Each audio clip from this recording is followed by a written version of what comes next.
रेवाड़ी में लगातार बढ़ रही कोरोना जैसी वैश्विक महामारी के चलते पूर्व मंत्री कैप्टन अजय सिंह यादव ने निजी अस्पतालों की मनमानी को लेकर रेवाड़ी के स्वास्थ्य विभाग और जिला प्रशासन पर तीखे सवाल दागते हुए कहा कि प्रदेश का स्वास्थ्य तंत्र फेल हो चुका है।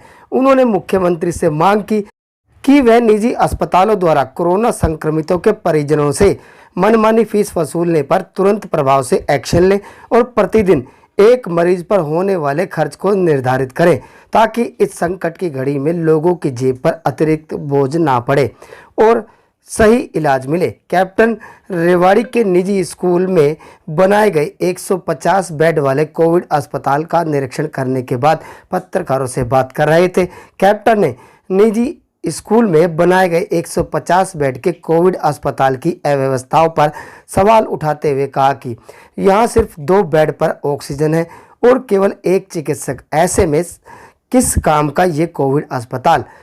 अगर सब कुछ यहां सही होता तो क्यों एक कोरोना संक्रमित अस्पताल की तीसरी मंजिल से कूदकर अपनी जान दे देता।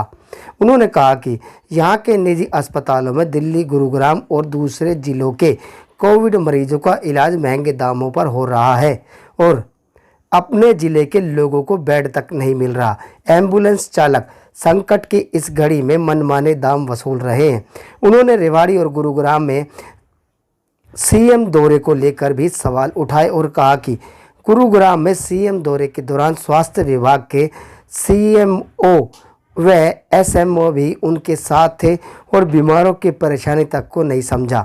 उन्होंने गुरुग्राम के निगम काउंसलर विनय प्रताप पर भी आरोप लगाते हुए कहा कि वह किसी का फ़ोन तक पिक नहीं करते तो आम जनता का क्या काम करते होंगे। आज मैं इन्होंने जो Jain public school senior secondary school में जो इन्होंने आइसोलेशन या आप लोग कहते हैं कि कोविड के लिए हम लोगों ने यहाँ पर 150 बेड का यहाँ पर इंतज़ाम कर रखा है। मैं यहाँ पर आया हूँ। बाहर हेल्प डेस्क के ऊपर कोई नहीं बैठा हुआ जो वॉलंटियर्स होने चाहिए थे। यहाँ केवल 2 बेड हैं जिनके ऊपर ऑक्सीजन है, बाकी 150 बेड पे ना ऑक्सीजन है। एक डॉक्टर है, 2 नर्स है यहाँ पर। आप मुझे बताइए कि सरकार की तरफ से क्या इंतजाम है ऑक्सीजन के लिए? अगर यहाँ उनका बेड नहीं है, लोग मारे मारे घूम रहे हैं। सरकारी तंत्र पे इतना पैसा खर्च कर रखा है। अभी एक पेशेंट जो है तीसरी मंजिल से कूद के मर गया। आज क्यों कूद रहा है? क्यों ऐसा हो रहा है? क्योंकि सरकारी जो तंत्र पूर्ण रूप से फेल हो गया। असली बात क्या हो रही है कि ये एक नेक्सस बन गया है। जो प्राइवेट जितने भी हॉस्पिटल्स हैं उसके सरकार को रेट निर्धारित करने चाहिए कि कितना पैसा एक पेशेंट से लेना चाहिए। उसका कोई भी खुलासा सरकार नहीं कर रही है। दूसरी बात, ट्रांसपेरेंसी होनी चाहिए। कई ऐसे हॉस्पिटल्स हैं यहाँ पर जिनका मैं नाम नहीं लूँगा, जहाँ पर बाहर के जो पेशेंट्स हैं, जो रेवाड़ी के पटौदी से और आपके महेंद्रगढ़ तक के लोग नहीं हैं, लेकिन बाहर दिल्ली के पूरे एनसीआर से लोग जो है यहाँ रेवाड़ी के बेड में आके ऑक्यूपाई कर लिया है। जो यहाँ के लोकल लोग हैं आसपास के, तो 3-4 हमारी जो चाहे पटौदी हो, चाहे आपका मेवात से हो, चाहे आपका महेंद्रगढ़ से हो, चाहे रेवाड़ी से हो, चाहे कोसली से हो, उनको बेड लेने के लिए मशक्क़त करनी पड़ती है। सर, सिविल हॉस्पिटल में जगह नहीं है, प्राइवेट हॉस्पिटल में लाखों रुपया वसूल रहे हैं। ऐसे में गरीब आदमी कहाँ जाए? सरकार का क्या दायित्व? केवल 3 वेंटिलेटर हैं, 3 उनके ऊपर भी ऑपरेटर नहीं थे। अब वो ऑपरेटर बुलाएं। मेरा सरकार से ये कहना है कि जो प्राइम मिनिस्टर का जो केयर फंड था उसमें से रेवाड़ी के हिस्से में कितना पैसा है, उसके लिए वेंटिलेटर, कितने वेंटिलेटर खरीदे, कितनी एम्बुलेंस इन्होंने खरीदी। एम्बुलेंस वाले मनमाने तरीके से पैसे ले रहे हैं वसूलने के। अगर आप डेथ के लिए चले जाओ तो वहाँ नंबर लग रहा है, वैक्सीन के लिए जाओ तो वहाँ नंबर लग रहा है, कोविड टेस्ट के लिए तो वहाँ। तो मेरा ये कहना है कि जिस तरीके से ये काम चल रहा है, स्वास्थ्य विभाग जो है पूर्ण रूप से फेल है। कैप्टन साहब, अभी आप कह रहे थे कि सिविल हॉस्पिटल में चार्जेस का दिखावा होना चाहिए, कितना है? तो ये कहते हैं सिविल हॉस्पिटल नहीं, प्राइवेट हॉस्पिटल, प्राइवेट हॉस्पिटल के बाहर इन्होंने निर्धारित कर रखा है, लेकिन उसके बावजूद जो है उससे कई गुना अधिक वसूल रहे हैं, इस तरह के वीडियो ऑडियो रिकॉर्डिंग भी सामने आ रहे हैं, लोगों के आरोप भी सामने आ रहे हैं, उसके बावजूद भी प्रशासन उन पर कोई कार्रवाई नहीं कर रहा। देखिए, ये काम सीएमओ का और डिप्टी कमिश्नर का है।